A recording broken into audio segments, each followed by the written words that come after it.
चला तर आज आपण बनवणार आहोत मुगाच्या डाळीची भजी। त्याच्यासाठी मी ही 4 तास मुगाची डाळ भिजत टाकलेली आहे आणि ती स्वच्छ पाण्याने धुवून घेतलेली आहे 2-3 पाण्याने। आता मी ह्या मिक्सरच्या जारमध्ये ती टाकून घेते। हिच्यामध्ये वाटण्यासाठी पाणी नाही टाकायचं, नुसती डाळच घ्यायची निथळून। आता ह्याच्यामध्ये आलं, हिरवी मिरची आणि लसूण आणि थोडंसं जिरं टाकून ही जाडसर अशी बारीक वाटून घेऊया, पाणी न घालता। हे बघा, ही डाळ जाडसर अशी वाटून घेतलेली आहे। आता ती आपण एका भांड्यामध्ये काढून घेऊया। तर ही डाळ छानपैकी अशी जाडसर वाटून घेतलेली आहे।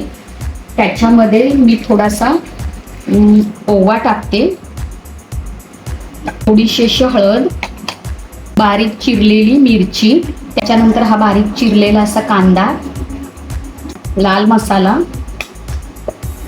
2 चमचे बेसनचं पीठ घेते, 2 चमचे हे तांदळाचं असं पीठ, जेणेकरून भजी कुरकुरीत होतील। मीठ घेते चवीनुसार, त्याच्यानंतर ही कापलेली अशी जाडसर अशी कोथिंबीर। आता मी ही डाळ वाटताना 2 चमचे डाळ तशीच अख्खी काढून ठेवलेली ती टाकते, कारण का ती जेव्हा आपण भजी खायला घेऊ तेव्हा ती अशी तोंडामध्ये एक एक डाळ येईल तेव्हा छान वाटतं। आता आपण हे सगळं मिक्स करून घेऊया।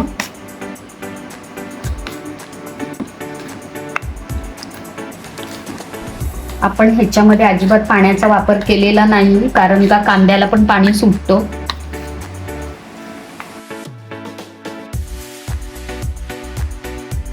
हे बघा, परत एकदा मी छान असं हाताने हे पीठ असं छानपैकी असं फेटून घेतलंय आणि 10 मिनिटं हे मी रेस्टला ठेवलेलं। आता आपलं इकडे तेल गरम झालेलं आहे। आता आपण छोटे छोटे असे भजी करूया आणि हे तेलात सोडूया।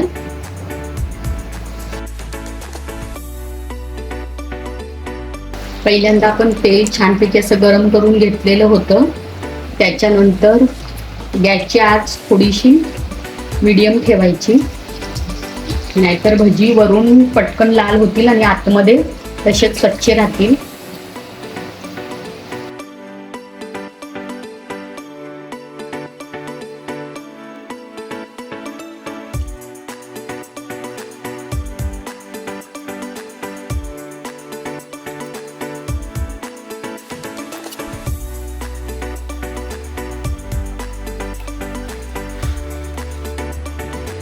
लहान मुलं मोस्टली मुगाची भाजी खायला बघत नाही, तर तुम्ही अशी डाळ भिजवून किंवा मूग भिजवून हे भजी करू शकता आणि त्यांच्या टिफिनला पण चपाती बरोबर देऊ शकता, ते आवडीने खातील। त्यामुळे मुलांच्या टिफिनसाठी किंवा त्यांना स्नॅक्स म्हणून संध्याकाळी 5 वाजता असं मुगाच्या भजीचा नाश्ता तुम्ही देऊ शकता आणि ते पौष्टिक पण असतात। अशा प्रकारे आपले मुगाच्या डाळीचे भजी रेडी झालेले आहेत। तुम्ही ते हिरव्या चटणी बरोबर नाहीतर टॅमॅटो केचप बरोबर खाऊ शकता।